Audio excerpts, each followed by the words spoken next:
Hello and welcome to another episode of Inside the Huddle. Today is Sunday, November 2nd. This is episode 82 of the Inside the Huddle podcast. Thank you, as always, for joining us. Make sure to please like and subscribe here on YouTube.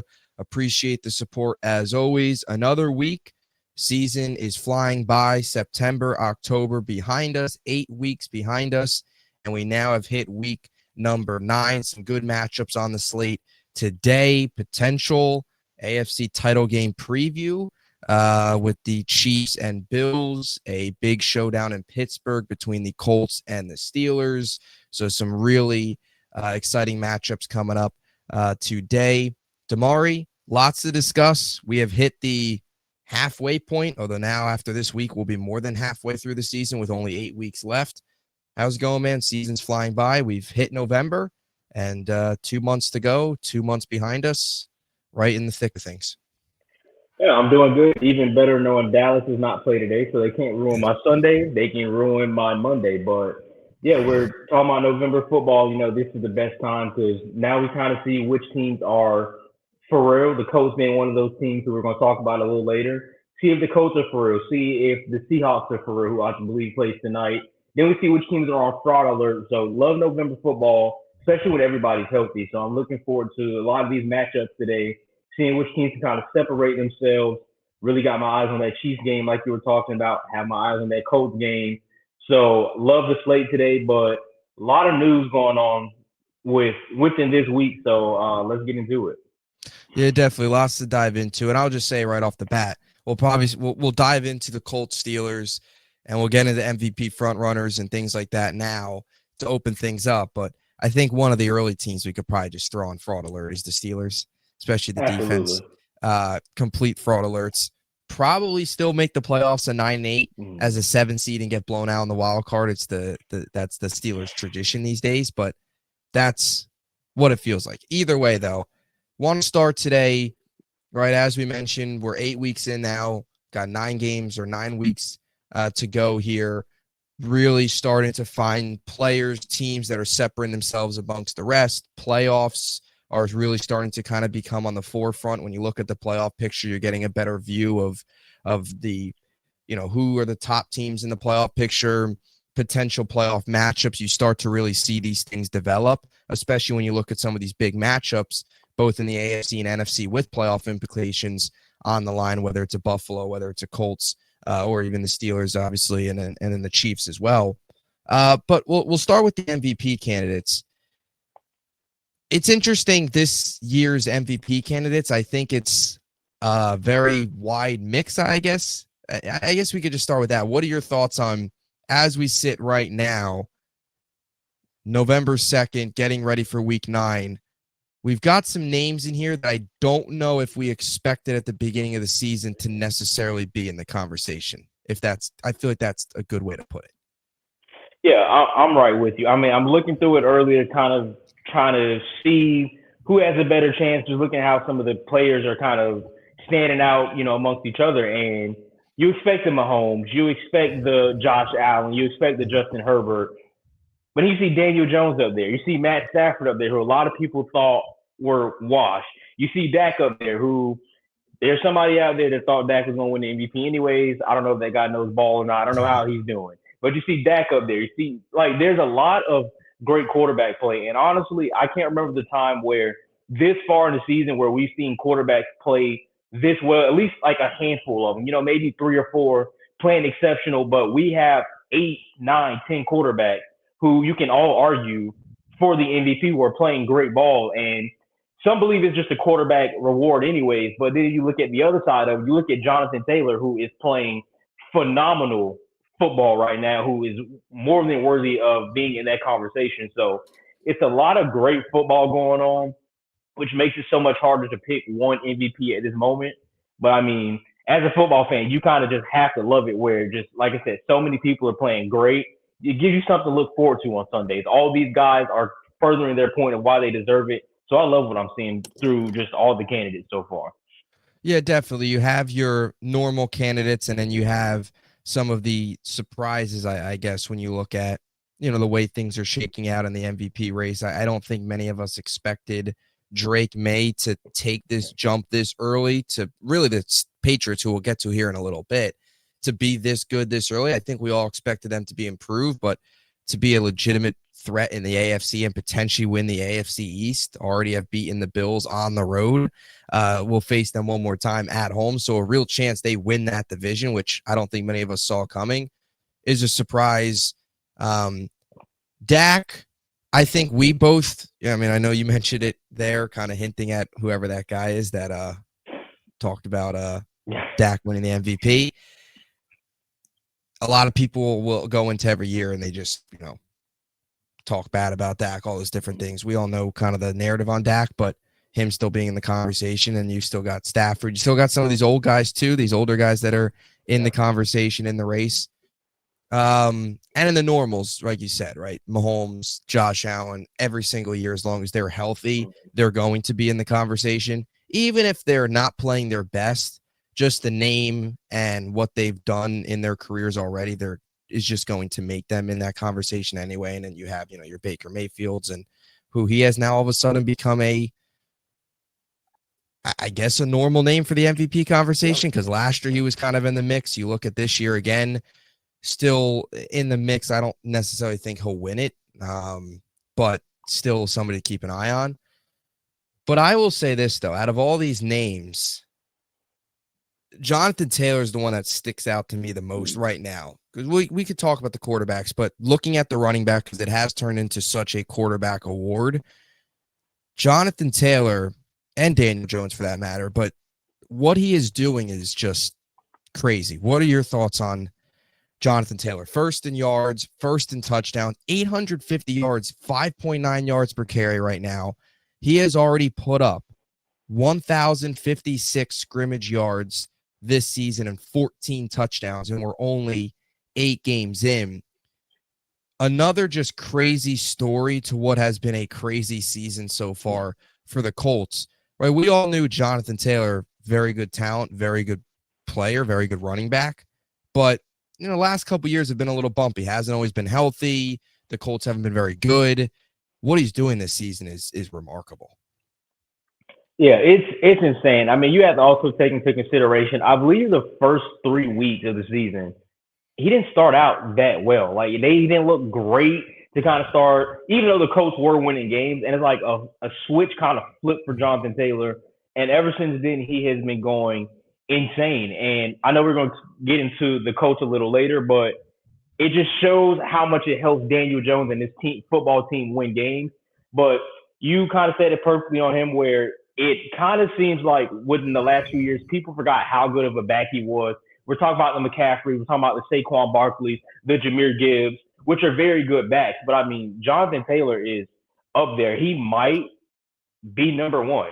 And this could just be recency bias, but he has been fairly consistent throughout his career, even though, like you said, injuries have been part of it. But this has always been a very, very good running back who always had the offense on his back, and they leaned on him so much to the point where he had a lot kind of on his plate. But now that offense is flowing, you got other weapons finally get going. Daniel Jones finally get going.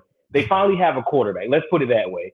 I know before the year started, we bashed Daniel Jones and how bad that was going to look. So us, 9 weeks in saying they finally got a quarterback is crazy. But they finally got a quarterback, so it takes less off of Jonathan Taylor for him to do more, and we're showing it. So, I mean, honestly, if I had to pick right now MVP, I'm going Jonathan Taylor. I don't see him slowing down anytime soon. I mean, a bad game for him is probably 112 yards and a touchdown, which is kind of crazy. But Jonathan Taylor right now, I think, is the MVP and has another game today to show why he deserves it, but he's been on a heater. I'm right there with you. I think right now Jonathan Taylor is the league MVP. What he's doing this season is just insane. And when you look at what he's doing right now through 8 games and you project it across 17 games, it gets even crazier. 1,807 rushing yards is projected, which would be 106.3 yards per game. If he continues this trend, or this level of play, 25 rushing touchdowns. And then you tally up and you project the rest of the way from a receiving standpoint, 4 receiving touchdowns. There's a good chance he touches 30 touchdowns potentially. total touchdowns, receiving and rushing this season, and in around 2,245 scrimmage yards. In some aspects, I actually think Jonathan Taylor right now is more impressive than what Saquon was doing last season, because he's doing both. Saquon, from a receiving standpoint, Jonathan Taylor is putting up, so far, he's got 25 receptions, 206 yards. He'll be well on his way to a career year from a receiving standpoint, especially if he puts up over 400, 450 receiving yards. You look at Saquon last year. Yes, he had the 2,005 rushing yards, and I'm not trying to diminish that, but he only had 278 receiving yards. Jonathan Taylor's already close to that 8 games in than what Saquon did in a full, well, he played 16 games, but in a full season, if that makes sense. He also have more touchdowns than Saquon. I know Saquon that touchdowns aren't the end all be all, but, and maybe you said it too, maybe it's recency bias that we're watching this right now. And maybe it's also because I have Jonathan Taylor on my fantasy team, and seeing him put up 31, 34, 35 every single week, and yet my team's still 500 somehow, is like, he's unbelievable. Is that crazy to say that this is more impressive than Saquon? Maybe it is crazy because, okay, he's going to be 200 yards short, and Saquon still would have more scrimmage yards, but he's insane right now. It's not crazy. I mean, going back a little bit, you always expect whatever back is in Philly to look phenomenal when they're there. Miles Sanders looked good. DeAndre Swift looked good. Everyone has looked good behind Philly's offensive line. Everybody that plays there looks good. Exactly. I mean, Saquon still had a miraculous season. Like, you're not going to throw anyone in there to have that type of year. But, again, the expectations with the Colts and, Jonathan Taylor, we expected, probably another 1,000-yard season, 1,200 yards, 13, 14, whatever the case is. We didn't expect this. This is like a complete outlier, like you said, by far career best. But it reminds me of like 1980s kind of football where teams weren't really pass heavy. It's, hey, our running backs are going to touch the ball 30 plus times and you're going to have to deal with it. And that is what we're dealing with right now. That is what we're looking at. It's the consistency. And these aren't like, push over run defenses that we're talking about. He just completely embarrassed the Titans, who have a fairly good defense. He has been putting up numbers against very good teams, and I think he deserves more credit for it, more props. I don't think it's crazy to think that he's having a better year than what Saquon did. And also, too, I don't know how many exactly, but there's a few games where I believe where he got pulled mid-fourth quarter because they were blowing teams out. So there's a few games where he hasn't even played the full game because they are just completely embarrassing teams. I think what he's doing right now, yes, is better than what Saquon did last year. Yeah, and you even go back and look at that Denver game, one of the top defenses in the NFL. He went off for 165 yards on the ground. He was averaging 6.6 yards per carry against the Denver Broncos, arguably the best defense in football. What he has done this year is phenomenal. What he has done just recently, like you look at some of these games, 3 touchdowns, 1 touchdown, 3 touchdowns, 2 touchdowns, even in the games where he hasn't put up crazy rushing numbers. And part of that is Vegas, they were blowing him out 40-6. Like at the end of the game, you're not playing Jonathan Taylor up 34. It's just stupid. But then Arizona, closer game, 123 yards. Last week, like you mentioned, 153 yards, 12.8 yards per carry, had the crazy 80-yard run. The receiving standpoint's been big as well. And I just kind of want to go back to where we were, or what we were talking about a little bit ago, because I do think this does deserve a little bit more attention. I don't think it's recency bias, but I do think Jonathan Taylor has really become underrated these last couple of years. Or maybe I shouldn't say underrated, but overlooked. That's probably a better way to put it. You look at his numbers going back to his rookie season. So he had 1,169 yards in 2020. He had 1,811 in 2021. And he had that stretch in 22 and 23 where he played 21 games in 2 years. He had 11 in 2022 and 10 in 2023. So it was missed a lot of time. And I get, yes, Your best ability is your availability. But when you look at those numbers that he put up in those seasons, you project those across 17 games, and those are monster years. He had 861 rushing yards in 11 games in 2022, and he had 741 in 10 games in 2023. He plays the whole season, not even the whole season. He plays 15 games. He's getting well over 1,000 rush yards. Like if Jonathan Taylor, and you could play the if game all day long with a lot of players, but and I'm going to do it right now, but like if Jonathan Taylor was healthy in 22 and 23, there's no reason he wouldn't be considered the best running back in football, because this would be his 6th straight 1,000-yard season. He's been in the league this is his 6th year in the league, and this will be his 4th 1,000-yard season, and the 2 years that he didn't surpass 1,000 yards, he played 11 games and 10 games. And if he would have played the whole year, he would have surpassed it. I think we kind of like overlooked him, I think. At least I have, definitely. I agree, because, we've talked about this before, especially during the offseason, where kind of the new thing for backs is being more of a pass catcher than a runner. Obviously, you have to be very good, but that aspect. So that's why we talk about the CNCs. That's why we talk about the give, the A-chains, because of what they offer as a pass catcher. Still very good backs on the ground, but the only back that we still talk about is a traditional 3-down, run the ball right down your face type of back is Derrick Henry. But if you ask me, they're very similar. Jonathan Taylor and Derrick Henry are very similar. We still talk about Derrick Henry being top 5. We don't talk about Jonathan Taylor, and that is because of his pass catching ability isn't as great as like the few guys that I named, but he is still a very good back. This is still a guy that you hate to have to see on Sundays. So I do agree that he is very overlooked. And again, we can say it, is this not the best back in football right now? He's 100%. He is right now, yeah. And just look, you just watch him play right now. He's been dominant. And you just look at the numbers. He's first in just about every single category for a running back. He is. He's first in carries, first in yards, first in touchdowns, first in yards per game. And I think, too, part of the Jonathan Taylor conversation is he's played one playoff game in his 6-year or 5-year career. If they continue what they're doing this year, they're going to make a run at it, and who knows, they might be the number 1 seed in the AFC. We'll see what the Colts can do the rest of the way, and we'll dive into them here soon. But I think that's been part of it too, where let's be honest, he's been on a bad team. He's been on a very average team at times best. I think, you look at last year, you look at the different quarterback plays dealt with, and I think that's actually even more of a credit to him. You look at a lot of these running backs when they deal with bad quarterback play, sometimes you see their numbers fall off because it becomes too predictable. Yep. But this is a guy that exactly. This is a guy, though, that even with Gardner Minshew, even with a washed-up Matt Ryan, even with Carson Wentz, Anthony Richardson, Joe Flacco, the mix of quarterbacks that they had playing for them last year. And I think, too, yes, you got to give credit to Daniel Jones, but where is Daniel Jones right now without Jonathan Taylor? Yeah. Like, Jonathan Taylor has done a big role in elevating Daniel Jones.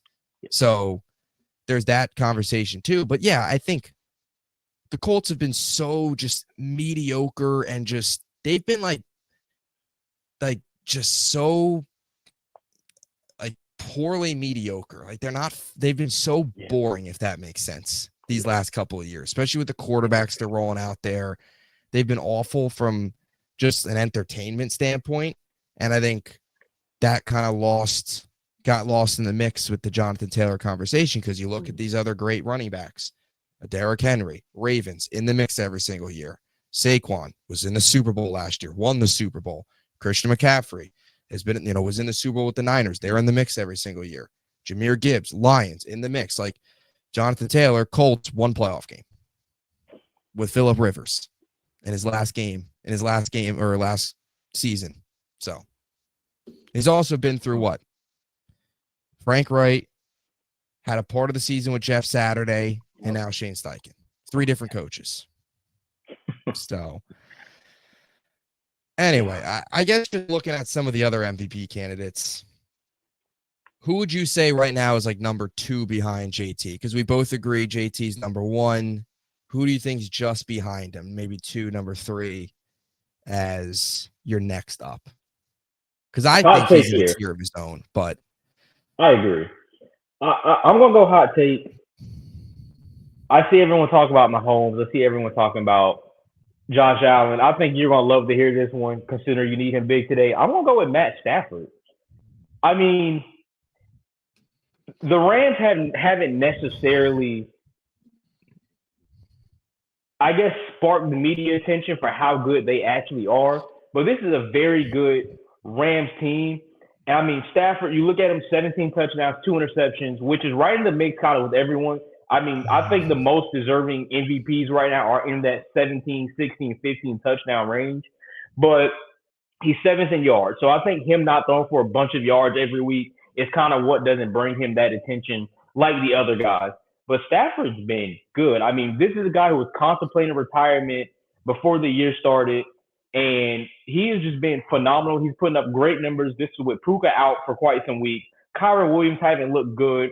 It's been the Stafford to Devontae Adams show, and it's working out. So I think, again, this could be a little biased considering I picked this Rams team to go to the Super Bowl this year. But every week it looks better. With the play of the Rams, the play of Stafford, every week that Rams pick looks better.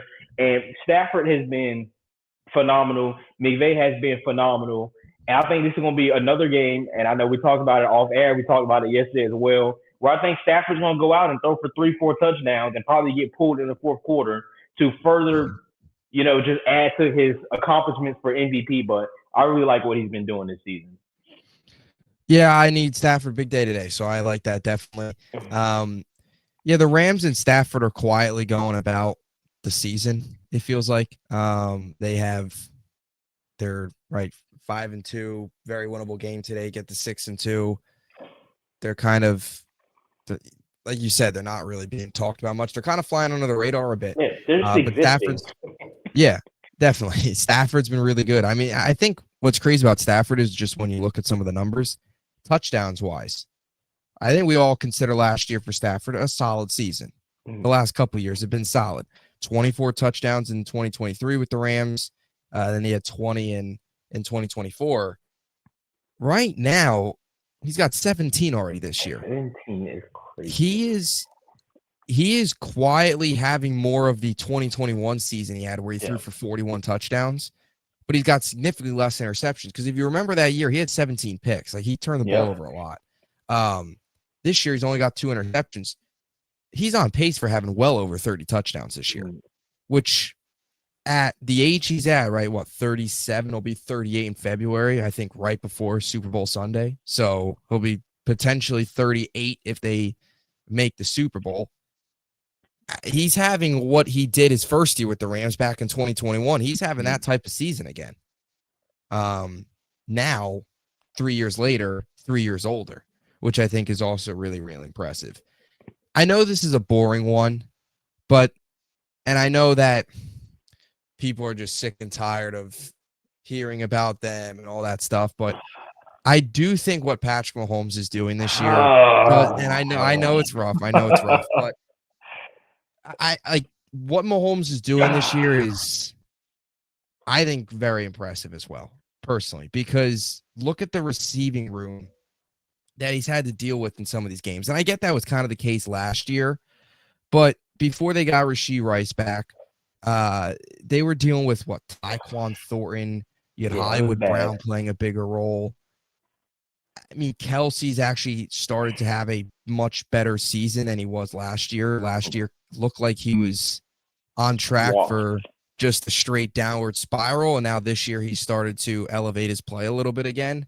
He's still not what he once was, but I think he'll probably be over 823 yards. He'll probably be back in the 900-yard range this year. I mean, he's top 20 in football in yards. That's not even just counting tight ends. That's just everybody. But and Mahomes, I think, has to be in the mix, has to be talked about, because this was a team with a little bit of a bumpy start. I don't know, man. I just think I don't really know what else there is to say about Mahomes, but nobody likes the Chiefs. But I mean, what this guy does with very minimal talent every single year is impressive. I'll say that. When you are playing 15 on 11, though, the referee's on your side, and every Yeah, that game is at true. prime time always being home. But I guess I understand it. You can't discredit the guy for being good at what he does. It's just that simple. And I mean, again, like I said, they were off to a very slow start. Now Now, I they will say are. this here. Oh, sorry to cut you off, but to play devil's advocate, you look at the Chiefs' wins this year. They beat the Giants when Russell Wilson in the red zone threw the ball to the goalpost twice. Now, again, you don't blame him. The goalpost was open, but it is what it is. They then beat the Ravens, that was the game Lamar went out. And they then beat the Lions, which is a good win.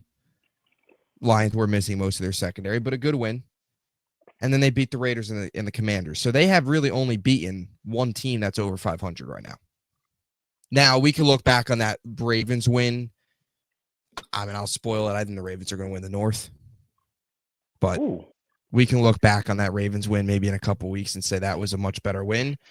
But at the time of it, they've really only had one win against a team above 500. I mean, Marcus Mariota was playing quarterback for the Commanders on Monday night. Their losses were the Chargers, the Eagles, and the Jaguars. The Jaguars' loss is looking ugly because the Jaguars are Here we go again with the Jaguars. Here we go again. 9-8 Trevor Lawrence special. Off topic, just a little bit, but we go into this year where it's like, hey, it's Houston. Houston's gonna win it. It's Houston to lose. Houston is awful, and the Jags still don't have a chance. Out of nowhere, here comes the emergence of the Colts. The Jags are bad, and we talked about this off air, but I mean during the off season. Trevor Lawrence might be on his way out the Definitely door. Not in the MVP conversation. The complete opposite. And I just don't get it. Liam Cohen is now there. We have seen what Liam Cohen did with Baker Mayfield, and you can't do it with Trevor Lawrence. It might be a Trevor Lawrence problem. But then again, I'm not going to give Trevor Lawrence all the blame because Brian Thomas clearly has dressed up as a popcorn bucket throughout the season. I guess every week is Halloween for him because he can't catch a football to save his life. Of course, I have him on my fantasy team. Travis Hunter's now hurt. ETN had like a very great start to the season and fell off. Again, off topic, not going to do too much rant on him, but the Jags need a change. And you brought in a new coach. Yeah. It's time for a quarterback change. I agree. 100%. I agree. Not to spend too much time on it, but yeah, the Jags, they're just boring. Like Trevor Lawrence has hit his ceiling. He's not what he was made out to be. He's average. Like, he's just average. Like, look, if you just look at the numbers, he's like 16th in yards. He's like 18th in QBR. He's a fine quarterback. He's not a guy that's going to elevate your team to win a championship, especially in the AFC. Now, before we move on, one curveball for you, okay, from an MVP conversation. Now, this might sound crazy, but just on the topic of the Ravens, and you probably know where I'm going to go with this. If they go on and let's say rattle off, I don't know, if they finish the season 11-6, and from here on out, they go 8-1, and Lamar's playing out of his mind. Is he like in the conversation as like a top 3? Like, is he? And I feel like right now nobody's really thinking about Lamar in the MVP conversation because he's only played 5 games and the Ravens are still 3-5. But I feel like Lamar is a guy that we're going to talk about in the MVP conversation if they go, let's say, 8-1 here on out and finish the season 11-6. I think you have to. I mean, they're not going to go 8-1, handing the ball off to Derrick Henry 25 times. That's not a Derrick Henry by any chance. I'm just saying, for them to win games, Lamar can have a heavy dosage of being involved in that offense and its success. We seen it Thursday against Miami. You know what I mean? The thing, and I'm going to use this point later on when we get into another team, but it's kind of tough to say, oh, well, it's just the Dolphins. Well, hey, guess what? This is the same Dolphins team that just went and scored 34 points or 31 against the 7th best defense in football last week. So the Ravens can't control who's on their schedule. You have to go out there and play because we see a lot of teams play down their competition. So he walks into Hard Rock, throws for 4 touchdowns, and completely embarrassed the Dolphins. And again, for them to go on this run, he's going to have a lot of big games, which he will. So I agree. If they somehow win the North, which is bold, but you kind of see how everything is shaping up. I actually agree with you. So if they do end up winning the North, yeah, he's going to have to be up there in conversation. Yeah, I agree. I think so too. And maybe this is just me trying to get my Super Bowl pick to, start to play a little bit better because the Eagles will make the playoffs, but my Super Bowl pick's looking horrific. Looking a little better now, but still, overall, it's still looking pretty bad. Anyway, on the topic of the AFC North, on the topic of who's going to win that division, on the topic of MVP, another MVP candidate, Daniel Jones, will go into Acrisure Stadium, Heinz Field, whatever you want to call it these days, in Pittsburgh to face the Steelers. This is an awesome game. I'm really, really looking forward to this one. The one benefit of your team being on the bye week, you could just sit back, stress-free, or in your case, Monday night, just enjoy the Sunday, not have your team ruin it. I'm looking forward to watching this one. I think this is going to be an awesome game. This is a big one for a lot of reasons. From a Colts perspective, they have had one of the easiest schedules so far through the first 8 weeks. And now you look at the next 9 games for them. They have one of the toughest schedules in football. I believe actually they had the easiest schedule, and now they have the toughest schedule, or it's something like that. Going into an AFC North opponent, going on the road in Pittsburgh is no easy task. It's a big test for this Colts team. And from the Steelers' perspective, they were 4-2, or 4-1 rather, riding high with Rodgers. They had an opportunity to go on Thursday night against the Bengals with Flacco going out there just a couple days after getting traded, played against the Packers. Then Flacco goes out there again. A game where Rodgers balled out. The Unk Bowl was amazing. They found a way to lose that game. And then last week, disgusting performance. And let's be honest, they deserve to lose wearing those uniforms because those were awful. They actually, I think, were worse than the Giants uniforms last year. And that's saying something. If you're going to wear those uniforms, not to get off topic, but just go full Bumblebee then. Just go full Bumblebee. Don't do the half with it looked like it looked like a street sign. Anyway, they have now lost 2 in a row. You have a Ravens team that's 3-5 playing better. With the Ravens, you look at their upcoming schedule. They've got some really winnable games. They got Cleveland. They got the Jets. They got some really winnable games coming up for Baltimore. And then they still got to face the Steelers twice here. What are your thoughts going into this one? Daniel Jones, MVP candidate. Jonathan Taylor, MVP candidate, going on the road, facing a tough team, facing a defense that's got a lot of issues. What are your thoughts here? And in the Steelers standpoint, you thought you had something going there, 4-1. We finally got the quarterback. Now you've lost 2 in a row. You lose this game, and then you're 4-4 then, and you look up and you got to face the Chargers next week on the road. There's a good chance they're 4-5 by the end of next week. It's a big one. From the Colts angle of it, this is going to sound crazy. I think it's a must win, and not a must win in terms of season's over, they lose, no, they're 7-1.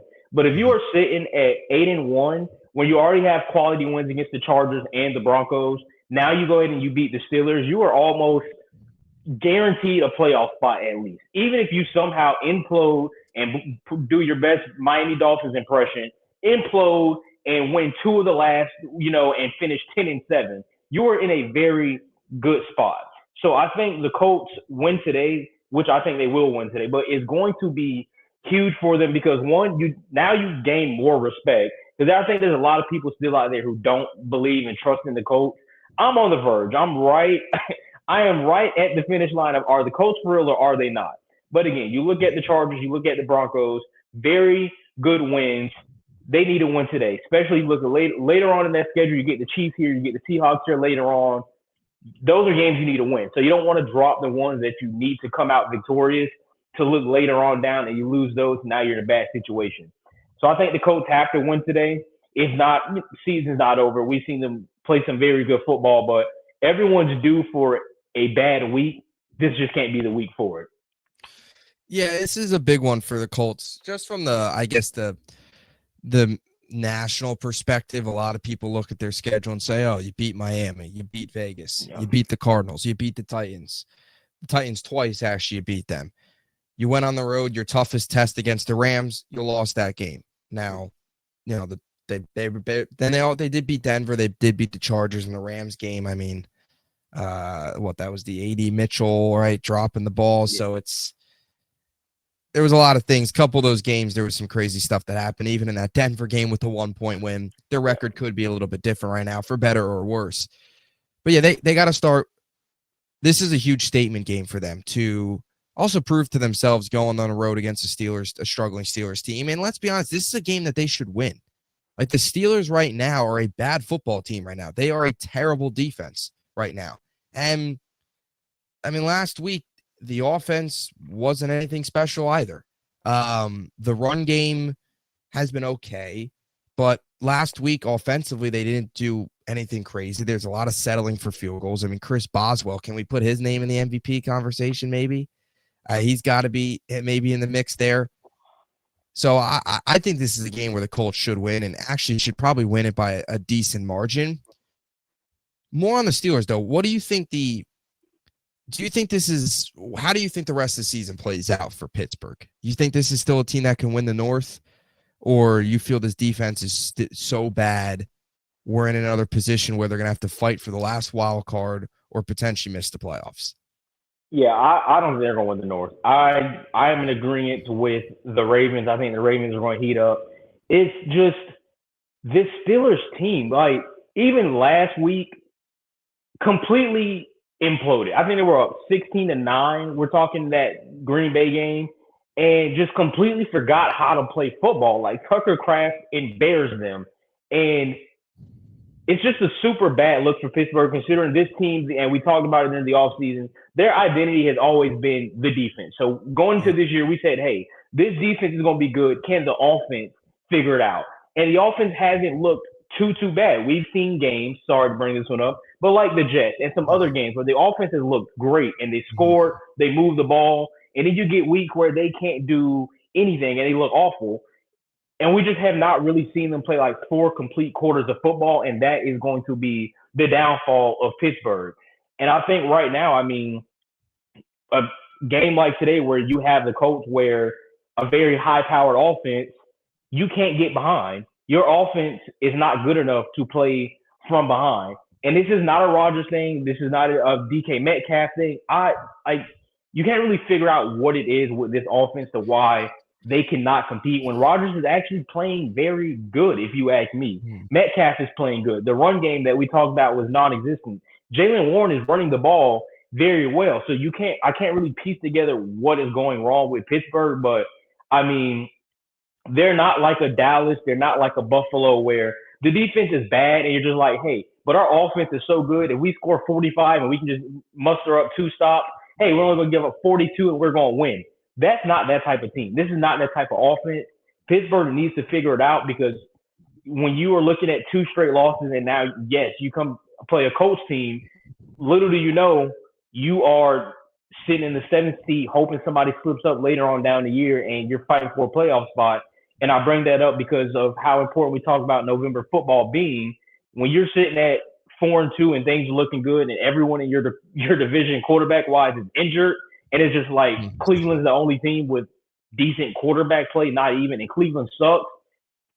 The division, you should win that division. And now Lamar is back and this team is spiraling. I think Pittsburgh is cooked. I think it's over for them. Hey, those first 6 weeks looked great while it lasted. But, I mean, when when Joe Flacco decides to step into the Unk Bowl and completely embarrass your team, when somebody has a Justin Fields stat line as a receiver and you lose that game, it's a reality check. You need to check yourself. Yeah, definitely. And I'm right on board with you in terms of how the season has gone on with Rodgers. Like, Rodgers has done everything that Steelers fans could want out of him.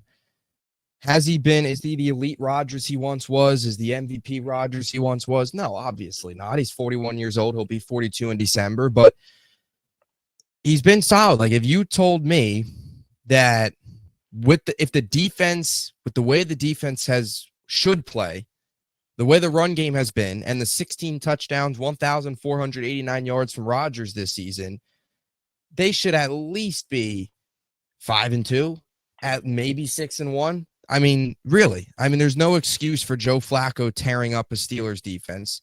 And there's no excuse, like you said, the way last week went. They were winning and then they forgot how to play football. I mean, and I think the issue with the defense is this. I think, and we talked about this before the season started, a lot of guys, like Darius Slay's cooked. He's cooked. He's got nothing left. Patrick Queen has not had Patrick Queen has been awful. Yeah. Which is alarming. And as much as I think, a lot of people maybe haven't talked about this much, TJ Watt hasn't been his dominant self either. I think that's fair to say too. So did you blame this more on coaching, or is this more of some of these guys are just older, like Darius Slay? We all could see that coming. He wasn't going to be any good this year.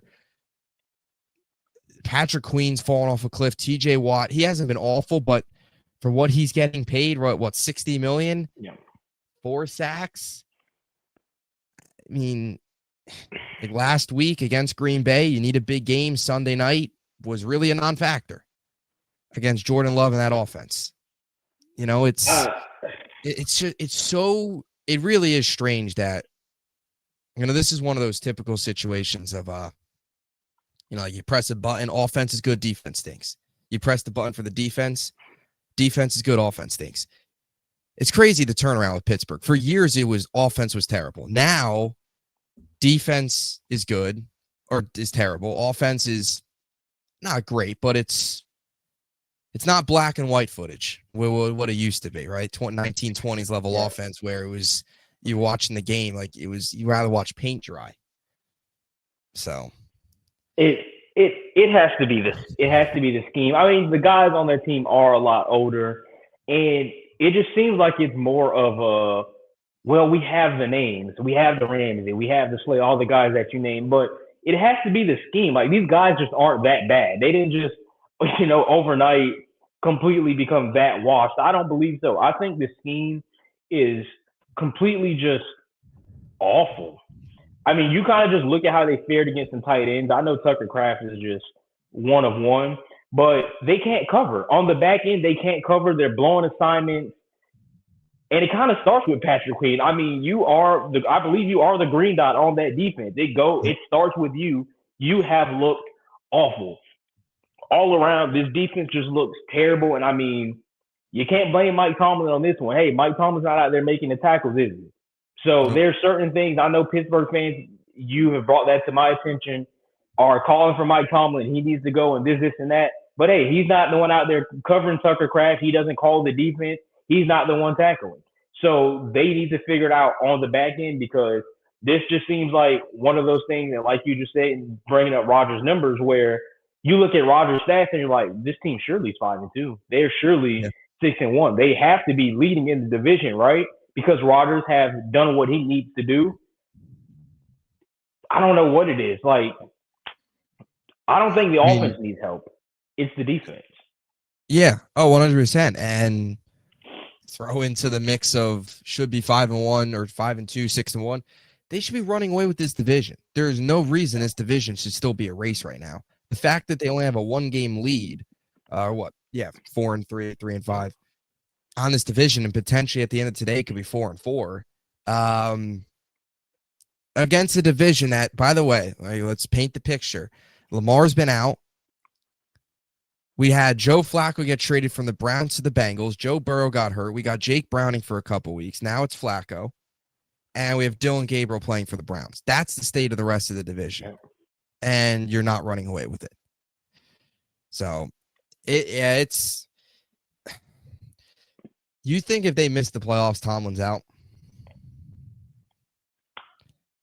I don't think he's going to be out. I think that seat is going to be very hot going into next year, just because consider some factors. A lot of these guys might move on. Talking about on the defensive side, I think Rodgers did say this might be his last year. So now you are probably back in the look of a quarterback, or hey, are you going to take your chances with Will Howard? Hopefully he learns within a year. But like this was almost like a, you know, one and done, win now, let's see what we can do type of thing. I think they miss out. I don't think they're gonna fire him. I mean, we've talked so much about Tomlin and what he's accomplished, but they are going to consider moving on next season if they miss the playoffs again, or even they get eliminated early. Wild card, I think it's going to be some talks within the organization. Yeah, I'm curious what's going to happen with Rodgers at the end of this year because there was some reports that came out that the Steelers would want him back for another year, but is he going to want to play another year? And then, like, if you do bring Rodgers back, you feel like Tomlin's probably back automatically. You're not going to fire the coach and then bring in a new coach to work with Rodgers. It's strange. I still think, and I've said this, like they just need to blow it up. They need to tear it down. They need to a complete overhaul of some parts of the roster. I mean, you even just still look at the roster, though. I don't know. There's still no wide receiver 2. I mean, technically, your wide receivers 2s are your tight ends. But it's not the offense's fault. It's the defense has been awful. Anyway, another team that has been playing well as we kind of shift over in the AFC to the AFC East. We talked about a little bit with Drake May. That's the New England Patriots. And it's funny, a couple weeks ago when we were looking at the standings, and it was like the Phillip Rivers, Big Ben, Tom Brady, and Peyton Manning all over again with the Steelers. Steelers, Chargers, Patriots, and Colts. You look at the top 4 now, and I was just thinking, Colts, Patriots, Broncos, Steelers kind of gives you flashbacks to like the 2014 range, where the couple years of when Andrew Luck was actually healthy, and it was like Luck, Peyton on the Broncos, Big Ben, and Brady. And I actually went back and looked at the 2014 standings, and the top 4 teams, Andrew Luck, Colts, Tom Brady and the Patriots, Peyton Manning and the Broncos, Big Ben and the Steelers. You look at the top 4 right now in the AFC, a little bit different, but Daniel Jones, Colts, Tom Brady, Patriots, Bo Nix, Broncos, and Aaron Rodgers, Steelers. So all these AFC, the AFC 2025 playoff standings have been very nostalgic in that aspect. But talking about the Steelers, or the Patriots rather, just how easy that is. Go from Tom Brady to Drake May. A couple of years of bad football, the Cam Newton year. You had the couple years of Mac Jones. You get Vrabel. You snag May last year, and here we are. They're 6-2. They beat the Bills. They're number 1 in the division. They're number 2 right now in the AFC with an opportunity today to get to 7-2. And if the Colts lose, both be 7-2. Right in the mix to potentially be the 1 seed in the AFC. Drake May playing well. Are the Steelers legit? What are your thoughts? They've won 5 in a row after a little bit of a rough start where they were 1-2, and you kind of expected that. I think a lot of us saw 8-9 wins from this Steelers team or this Patriots team this season, but very quickly here they're in the mix to win the division and be near the top in the AFC. I still want to see more. I think if they beat Atlanta today, which the balance beam of that, I don't know, because this is Atlanta defense team and defense that looked great against Buffalo and beat Buffalo. You said, oh my goodness, this team can seriously, make some noise. And then Tua, who doesn't even know his name half the time, went out there and scored 34 points on him, and Bijan couldn't do anything. So from the past, I kind of want to see more. I mean, I know I'm kind of contradicting myself, but I kind of just talked about it earlier where I think with the Colts was like, you look at the quality of the teams, they have one quality win, and that's Buffalo, which on the road is impressive, but they haven't really beat anybody else, which I do still think they are very good. I still think they're going to make the playoffs, but in terms of legit, I don't think they are legit yet. So just kind of clarify for, going back to the earlier segment, I think the Colts are more legit at this moment because of who they beat. They beat the Chargers, they beat the Broncos, close one against the Rams. That's why I say yes, the Colts are legit. For the Pats, not yet. If they win today, I'm going to say yes because that one win against Buffalo on the road, does that scream enough, or is you kind of look at it now? Let's say Buffalo loses today. What's that? 3 in a row. So you're kind of looking at Buffalo, and you're just like, is Buffalo even seriously good? I think the Pats are very good, though. A very good football team. Again, we predicted, 8, 9 wins, second in the division. We said maybe they squeak into the playoffs, depending on how some other things shape up in the AFC. Now it's like, it seems like they're almost a guaranteed lock to make the playoffs, whether that's a division winner or if they get a wild card, especially today. If they win today, I think they are definitely guaranteed to make the playoffs and have a very good shot at winning that division. But I kind of just want to see more. If they beat Atlanta today, I think they are the truth. Drake May has been playing good, and you kind of look at them. You look at the Patriots, and you look at this offense. Who's been doing what? I mean, I haven't heard much about Diggs. He had that very big game against Buffalo, of course. And then the running back thing, I know a lot of fantasy owners with Travion Henderson, like, hey, can this guy actually play? So, Henderson's not doing much. Hunter Henry's having a quietly, good year, but they aren't doing anything. And I'm saying this where it says, oh my goodness, New England is phenomenal. Like, they are completely scorching the league. They're like the Rams. They are just existing, but they're winning games. They're getting it done. It's not it's not flashy. It's not, I mean, it's crazy to look at their run game right now. They haven't rushed for over 1,000 rushing yards yet. The run game's awful. They're doing this without a run game, which is really impressive. Yeah, I mean, you look at the receivers, right? Diggs had the big game. He's leading the way with 470 receiving yards. You have Kayshon Boutte, right? Boutte, whatever you want to call him, behind him. And it's Mac Hollins, Hunter Henry. I will say this. This is my biggest takeaway from the Patriots. I think Drake May deserves a lot of credit with what he's been able to do with still very questionable pieces around him. There is this notion around football, and look, it's a mix. You need both, and they have a quarterback. But there's this notion around football that, you need a quarterback. You need an elite quarterback. That's the only way you could be good. The Patriots are a prime example that coaching in the NFL still matters a ton, because you put, I don't know, again, what's an average coach in the NFL? Or not average. What's a not great coach in the NFL? Mike McDaniel. I know we're going to talk about him later. But. Yeah, Mike McDaniel. Yeah. I'm scrambling.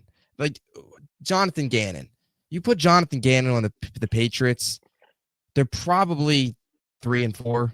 3-5. Yeah. Nothing against Jonathan Gannon. My point, that was probably a bad representation. But what Vrabel's been able to do with a team that, let's be honest, doesn't have much more talent than they had last year when they won 3 games with Gerard Mayo is incredible. Like Mike Vrabel is still proving that, yes, the elite quarterback is big, but coaching still matters so much. And as a Jet fan, I keep hearing all the time, you just need a quarterback. You just need a quarterback. And I get that. You do need a quarterback. But let's not act like coaching just doesn't matter. And, it's just elite quarterback, and that's all you need. Coaching still matters a ton. And what Mike Vrabel is doing with a roster that has no run game, do they even have a wide receiver one? Is Stephon Diggs even considered a wide receiver one at this point in his career? Probably not. And a defense that is, they did spend some money. They did spend a decent amount of money defensively, and Spillane's been pretty good, and they've done some good things from that standpoint. But I still, there's just so much credit to Mike Vrabel, what he's been able to do with this team. And it still proves that Mike Vrabel is one of the top coaches in the NFL, and the fact that he actually got fired from the Titans is just pathetic on the Titans standpoint. They got rid of Mike Vrabel to get in the mess that they are in now. I don't know I still think the Bills are going to win the division. And I think the Patriots will make the playoffs. I think they can get in as a wild card. I don't think they'll win the division. But Mike Vrabel deserves a ton of credit. And is he the coach of the year candidate? He's got to be one of the. Maybe off the top of my head, front runner, maybe, right? Who else has got to be up there? Shane Steichen. Yeah, Shane Steichen. That's true in Indy. Yeah, Shane Steichen's got to be up there. I think Vrabel probably has to be too. McDonald will be up there too, potentially in Seattle. Yeah, maybe. But yeah, he's got to be up there. I think Mike Vrabel deserves some credit. I think I'm with you. I mean, they've been, like I said, they have been good. And now I think I'm about to backtrack here. I am completely about to backtrack right here. The win over, the one quality win over Buffalo on the road, that goes a long way. Like, regardless, that goes a very long way. And I know Buffalo had the slippage there. They lost to 2 in a row, and they completely embarrassed Carolina last week. But this is still Buffalo. Like, at the end of the day, this is a still very good Buffalo team. So for you to be able to go on the road, beat Buffalo, that speaks volumes about just what Mike Vrabel has just built all together. So I'm still on the page of, like, I want to see more from New England, but you can only play who's on your schedule. You don't make the schedule during the offseason. You have to play it, and they've done their job, and they won the games that they've won. So, again, they go out there and beat Atlanta, then, all props to them. But at the end of the day, this is still a very good football team. And, just you kind of explaining more about the lack of what they have kind of altered how I was feeling about New England. Because, Diggs, who we kind of thought, who's still having a very good year, but Diggs, who we thought would be a little better and a little more, hasn't had that great of a year. I mean, you said he has 430 yards, you said 460? 470, yeah. And like 130 or whatever the number was against Buffalo. The big Buffalo revenge game. Yeah. So, I mean, I think this says a lot because, this is almost a, copy and paste team of last year that they had with Gerard Mayo. Obviously, like you said, they spent some money on defense. You bring over some different pieces. But we said 8 or 9 wins. They are at 6. They will be at 7 once they end. They've already hit what we thought may be their ceiling. Mm-hmm. And it's crazy. Yeah, definitely. And to the Diggs point, he's had some clunkers too. Yeah. Like, if we're being honest, and not to take away from Diggs, but back-to-back games against Carolina and Buffalo have been the most of his production. Yeah. 101 against Carolina, 146 against Buffalo. He's had some clunkers. Yeah. He had 23 against Pittsburgh. He followed up the Buffalo game with 28 yards against New Orleans. He had a touchdown last week, but only 14 yards and 3 catches. So he's had some clunkers where he hasn't been a factor. I wouldn't even say he's been inconsistent. He's kind of just had 2 breakout games, and that's been about it for Diggs. So, yeah, they deserve a lot of credit.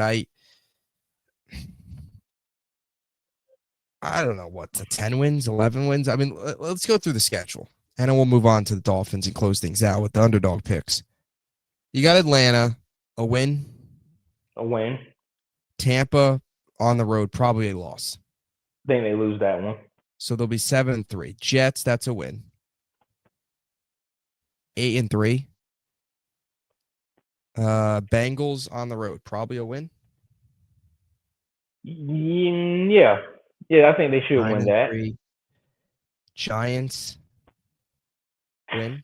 I feel like that's a trap one, but let's say they win that one. I feel like they're going to lose either the Cincy or the Giants game. Yeah, it's going to be one of those two. I feel like we'll go 9-4. 9-4. They're on a bye week, week 14, so they get a late bye. And now this is where things get interesting. They come out of the bye week, so they'll be 9-4. Man, we are in for a really interesting December in the AFC East. They face Buffalo coming out of the bye week. I don't know. I think they've swept Buffalo. I do. I think they beat Buffalo. I don't know, but I don't think they're going to win the division. So how does that add up? I guess maybe just Buffalo will have more wins. I think because then they'll play Baltimore on the road. They probably lose that game. and then they get the Jets in Miami. So yeah, I mean I don't know really. I mean, maybe they will win the division. I mean, I don't think they've lost. If they sweep Buffalo this next time around, they don't lose it. I mean, even with the Yeah, loss to Buffalo, I don't think they've lost the divisional game yet. If I'm, I mean that would have to be unless if they like blew it some other way. But here's the thing with the Patriots. They've beat up on the bad teams. Yeah, they lost to the Raiders, but that was week 1. That was before we knew the Raiders were trash. Um, they might lose one of the Cincy Giants games, but they've shown you no reason for why they won't win that game. yeah. And even then to end the year with the Jets and the Dolphins, I mean, those two teams will be playing for nothing. Like I I honestly don't think think the they only way lose one of those to lose games. one of those last two is week 18, playoffs clinched, especially if it doesn't matter where they fall in Yeah, the season, and then sit everyone. But at the end of the day, it's the NFL, so us saying yeah, oh anything could they might happen. go undefeated, it's unrealistic. It's very Yeah, unrealistic. But you look at that schedule and you're like, hey, the only two they might end up losing to is Buffalo and Baltimore. Baltimore. So we're talking Yeah, about 12-5.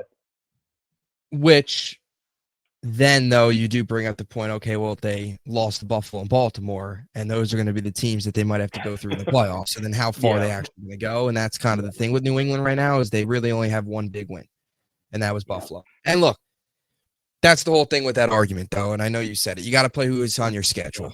The Patriots can't say we're good. Let's move the Baltimore game to this week so we could prove to people, right? It's you play who's on your schedule. That's out of your control. And they've done a good job of beating the teams that they're supposed to beat. Tampa too, probably they probably lose that game. yeah. Yes. No, we're talking about 11-6. So Tampa, they beat. Yeah, I don't know. It'll be interesting. Very interesting in the AFCs. Not a conversation I think we expected to have on November 2nd. Not And at part of all. this too is Buffalo has also not been great. They're Yeah, 5-2. They had the bad loss. They lost to New England. Then they had the bad loss to Atlanta. They did beat Carolina last week and come back, but a big game today for them against KC. But Buffalo has been a little slow getting off the mat here so far this season. So they certainly haven't made things easier for themselves either. All right. One final thing here before we get into underdog picks. Dolphins made some changes. Speaking of the AFCs, speaking of the bottom of the AFCs, right? You smoke Atlanta.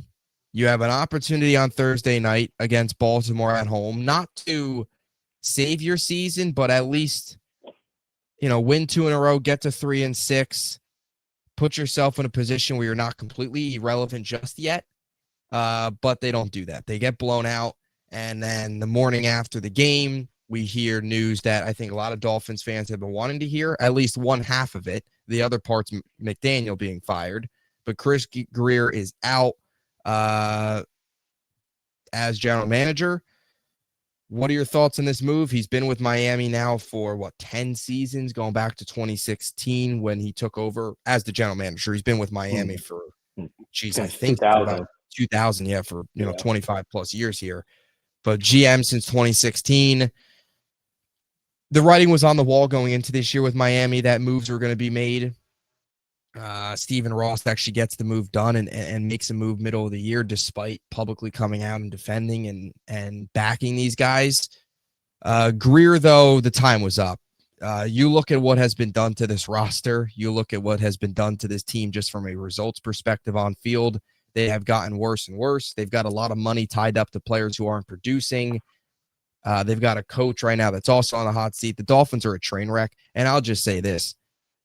Good luck to whoever the next Dolphins GM is, because the cap situation in Miami, and there's always ways to manipulate it, but where they have money tied up and the actual amount of talent on this team, it's going to be a really tall task to get this thing turned around. I don't think I'm in favor of the move, and I think part of it is I've been in agreement with you where if you're gonna get rid of the GM, get rid of the coach. Yeah. That's part of it as well. But in his 10 years as the GM, we're talking about 5 winning seasons. 3 playoff appearances. Despite not doing anything this offseason, it's not like this guy's sat in the chair like, during his time, he done absolutely nothing. He has done great things. Just a few names: Tyreek Hill, Bradley Chubb, Jalen Ramsey. You draft A-Chain, you draft Waddle. Like, he's done great things. And they as much as people clown him and he's had some ups, had some downs, Tua is not a bad draft pick by any means. Yeah. He's not, I don't know how to really frame Tua. I guess he's not a bust. Let's put it that way. Right? I mean, he's a bust, maybe. I don't know. Maybe my definition of bust is just different. It's just he hasn't been unplayable. To some extent. This is where it kind of gets tough. It's just like when I've talked to Dolphins fans that I work with, I kind of finally see it where they're always like, if this, if that. And the big thing is, if we would have drafted Justin Herbert, we are in, competition every year to win division. And I think I agree. If Justin Herbert was the quarterback for this Dolphins team is a 10-11 win team every single year, especially the last few years when Miami's defense was actually pretty decent. This is a very good team. So I think a part of it is Tua has not been great, but also Mike McDaniel's offense has been slightly figured out because coaches and the way their offense runs doesn't completely fall off a cliff from, 1 year to another. This team scored 70 points on the Denver Broncos a few years ago. So it's kind of tough, but I think Chris Greer is getting the, bad end of it because, again, he's made some moves. Not like they've sat around and done nothing. Respectfully, put it this way. It's not like he pulled a Jerry Jones where you go out there and you roll out a bunch of guys that aren't competent enough to win and they aren't getting it done. He has made moves. He has drafted phenomenal players. Besides this year, they just haven't done anything and they can't put it together. So I think if you're going to get rid of one, you get rid of two. Situation obviously been a little different that we've talked about because he's not a rookie or, second-year quarterback. But this should have been like a 3-part thing of where Greer's gone, McDaniel's gone, Tua, hey, you're going to sit the bench for the rest of the year or you got another few weeks to figure it out. But to just completely go with one guy and get rid of him and Mike McDaniel stays, I don't agree with it. Yeah, I think my viewpoint, I guess, is I think McDaniel's gone at the end of the year.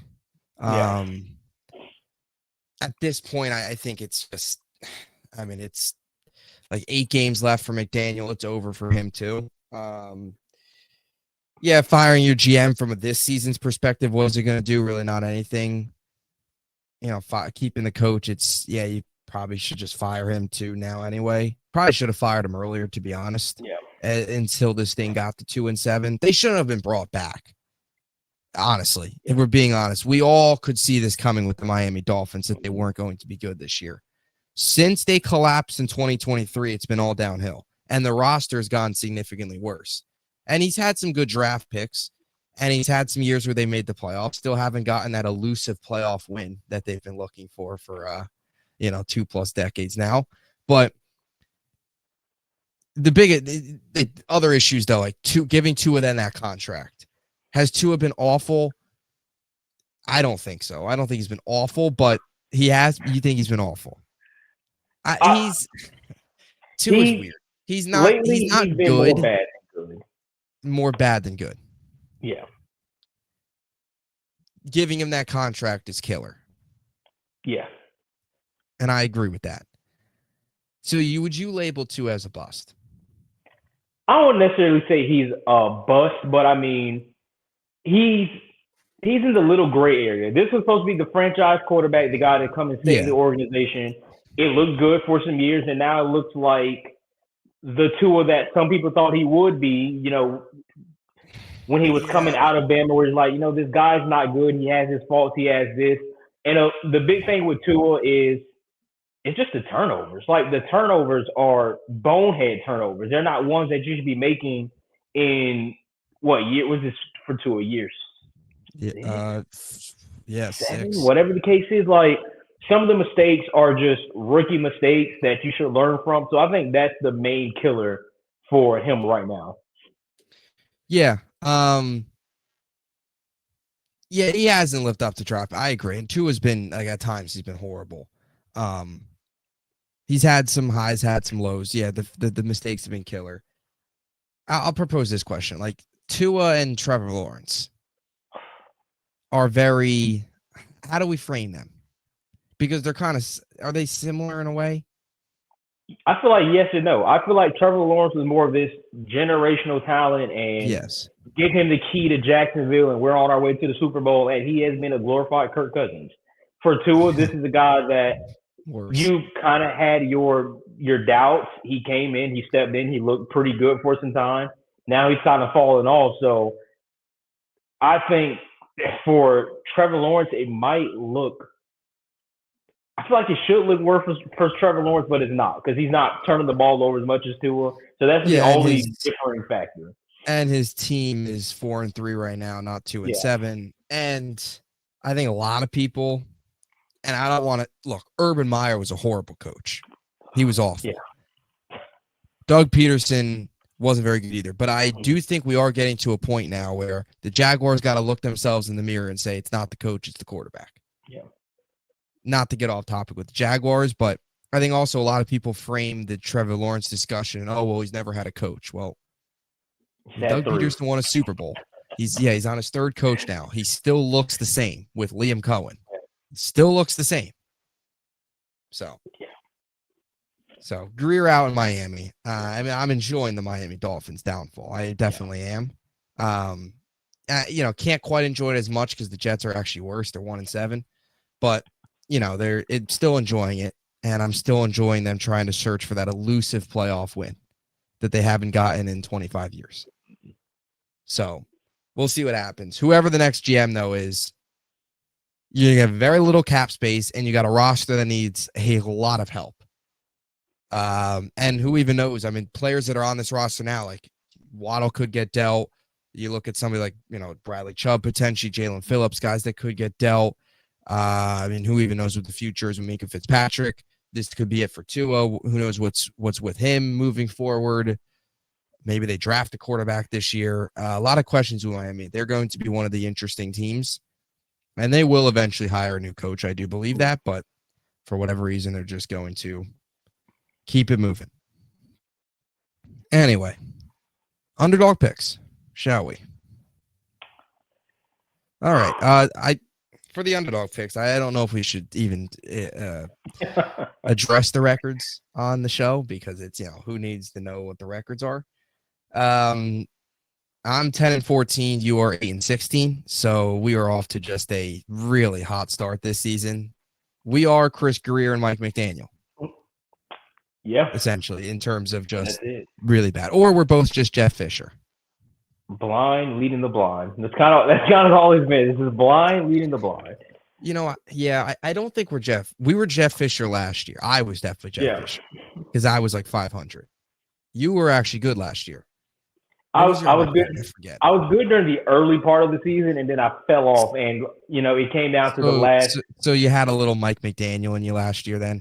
Absolutely. Yes. I had my chance to get to the playoffs with Buffalo at home, and I almost blew it. I won. I actually won, though.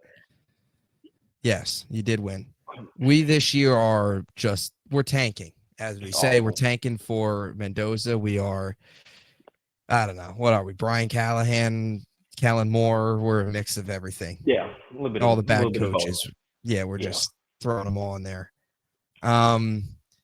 So, it hasn't been good, and right now it doesn't look like it's getting any better because it's actually getting worse. Anyway, underdog picks, tanking for Mendoza. You want to you could begin. All right, bounce back week for me. Big bounce back week for me. One team we talked about earlier, I'm going to go Steelers plus 3.5. I don't think they win this game, but I think kind of got a light of fire under them. We talked about them. They need some wins. They need to try to stay in reach of this division, and I know they're leading division, but I say stay in reach because you fall too far behind, you're cooked. So I'm going to go Steelers plus 3.5. Give me Buffalo plus 2.5. I know this defense is awful, but I feel like they're going to wake up for this one again. Kansas City is always a good game, always seems fairly close. I like Bills plus 2.5. I actually like them to win outright today, if we're being honest. So give me Josh Allen, and I need to win Josh Allen in fantasy. So lead the way for me. lastly, I'm gonna go Denver plus 2.5. I think they also went outright.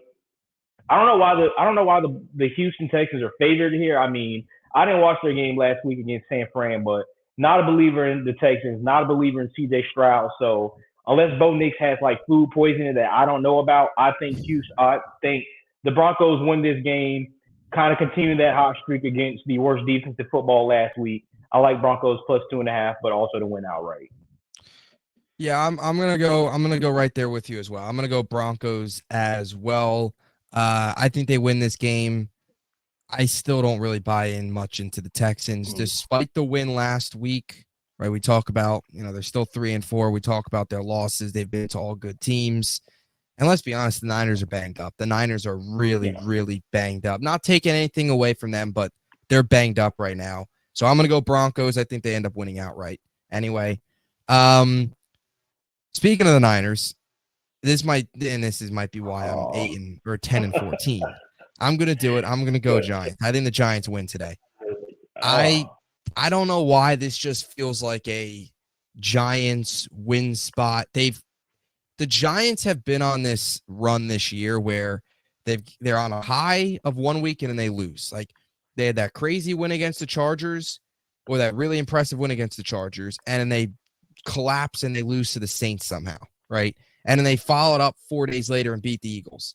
And then they have an epic collapse against Denver, and they get blown out against Philly. Neighbors is already out for the year. Scadaboo's already now out. They're banged up at receiver. Tyrone Tracy starting again at running back. This feels like every Giant fan's going into this game with, we're going to get crushed, we're going to get smoked. But San Francisco's defense has been so banged up. They're not getting home with a pass rush right now. I think they win. And I also think Robert Saleh, being back at MetLife Stadium, channels a little bit of his inner Jet in him and helps the 49ers lose this game. So I'm going to actually go Giants here plus 2.5. To win, I have no confidence in the pick whatsoever, but, I'm 10-14. You got to take some chances, right? You got to take some risks here. So I'm going to go Giants. And the final game here, Broncos, Giants. Final game for me is tough. It's been a toss-up. I've been thinking all morning. Do I want to go Bengals with a bounce back, kind of playing with a little bit of desperation against Chicago? Bengals lose this game. It's looking really bleak for them all of a sudden in the AFC North. They win this game, and the Steelers lose. All of a sudden, they're kind of right back in the mix at 4-5, and the Steelers at 4-4. Or do I want to go with the Bills, who always beat the Chiefs in the regular season, can't get it done in the postseason? And I think that's the story today. So I'm going to go Bills plus 2.5.